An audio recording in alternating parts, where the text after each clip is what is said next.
8 by 12 slant roof storage shed plans. This is a useful shed that is well suited to serve many purposes. The 8 by 12 foot footprint provides plenty of room for storage, workspace, or a little of both. The 60-inch double doors are wide enough to provide access for a larger lawn tool, such as a riding lawnmower, or they can simply be left open to let in lots of natural light. A 30 by 30-inch window is positioned to the right of the door and is installed high enough to leave room for a workbench to fit below, the perfect place to work on small projects. This shed features basic wall framing construction. The roof is a classic single-sloped roof.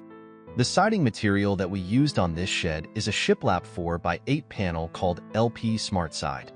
These panels are approved to serve as both the sheathing and siding. This type of siding is typically installed with the grooves running vertically, but we chose to install them with the grooves running horizontally. The panels are installed so that the lower panels are overlapped by the shiplap or overlapping edge of the upper panels. The horizontal grooves give this shed a more unique and modern style. One of the best aspects of this design is that it is easy to modify. If you like the basic design but want a more refined or finished space, there are several ways you could upgrade this shed. For example, you could build it on an elevated framed floor with a wood subfloor so that you could install just about any flooring material. Another option is to replace the plastic window with a manufactured operable window. You could also install just about any finished interior wall covering. Step 1.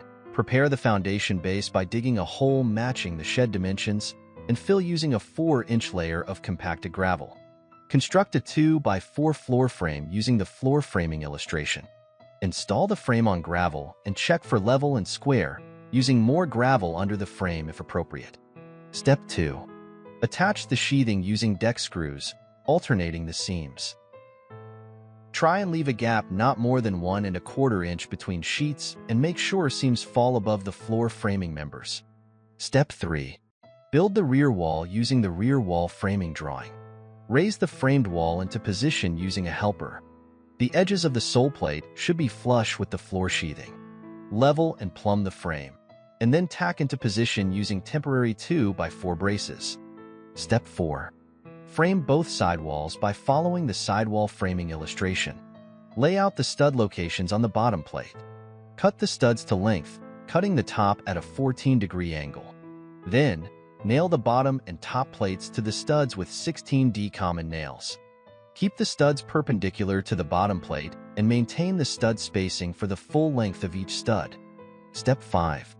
Attach the sidewalls to the rear wall using 16D common nails, keeping the outside edges of the walls flush. Plumb the front end of each sidewall, and then brace them with temporary 2 by 4s attached to the floor foundation. Step 6. Frame the front wall by following the front wall framing illustration. Attach the front wall to the sidewalls with 16D common nails. Leave the sidewall bracing in place until you are ready to attach the siding panels. Step 7. The sidewall roof overhang is supported by 4 by 4 beams. Attach these beams to the top plate with framing nails. Drive the fasteners up through the top plate and into the beam. If you are not using a pneumatic framing nail gun, then consider attaching the beams with 3-inch deck screws. Step 8. Use a straight edge as a guide and cut the siding panels with a circular saw. The siding panels serve as both the sheathing and siding. These panels are typically used with the long seams running vertically, but in this case, we chose to run the long seams horizontally. It is important to orient each panel so that the top piece overlaps the bottom piece. Follow the siding sheathing illustration to cut each piece to the proper width and length. Step 9. Attach the siding panels with 6D by 2-inch ring shank nails.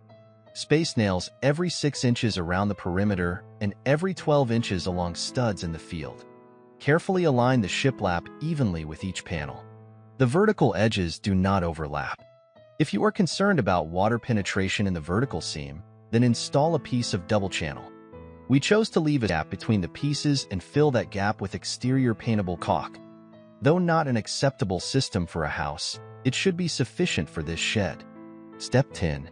Draw the top angle on the back of a top siding piece with the aid of a helper.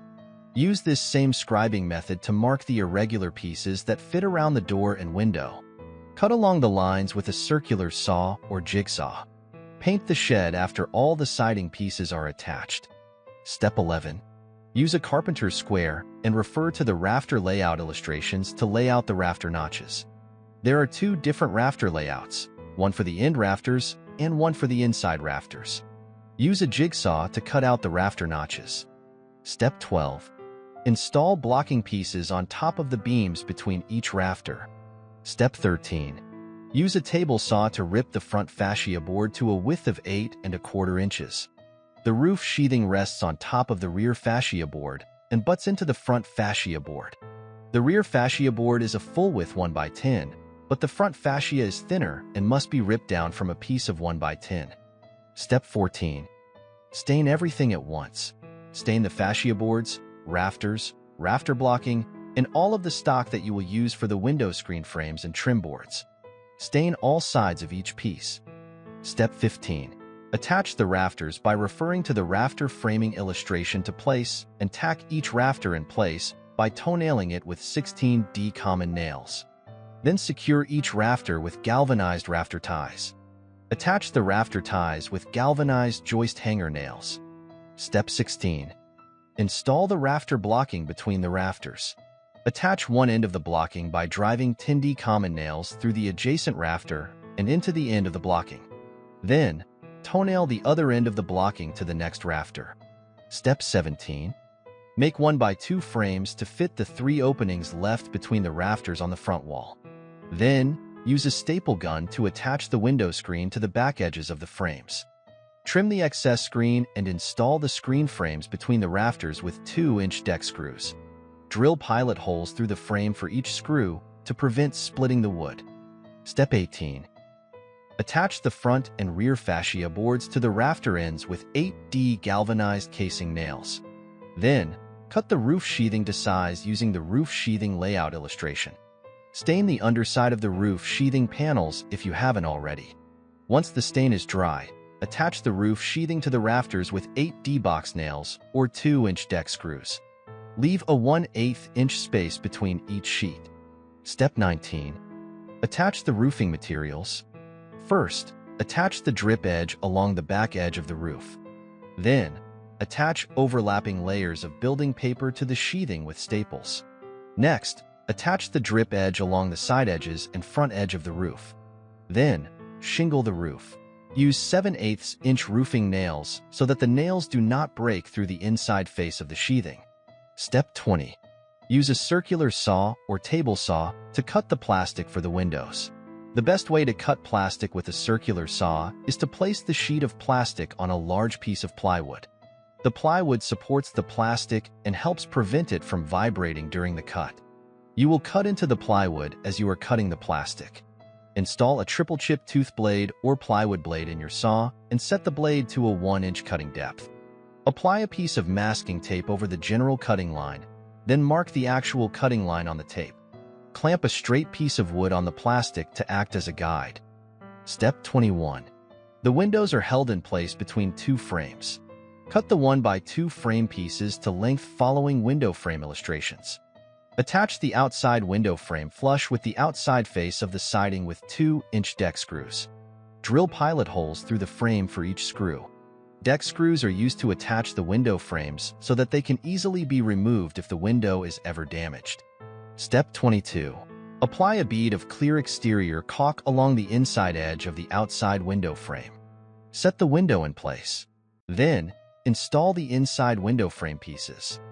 Repeat the window installation process for the screen vents above the door. Next, install the door. Step 23.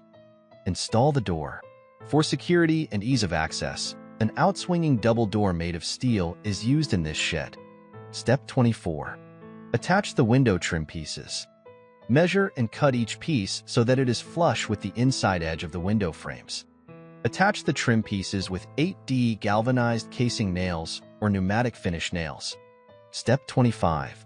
The side corner trim pieces must be notched to fit around the beam. Follow the corner trim illustration. Use a jigsaw to cut the notches.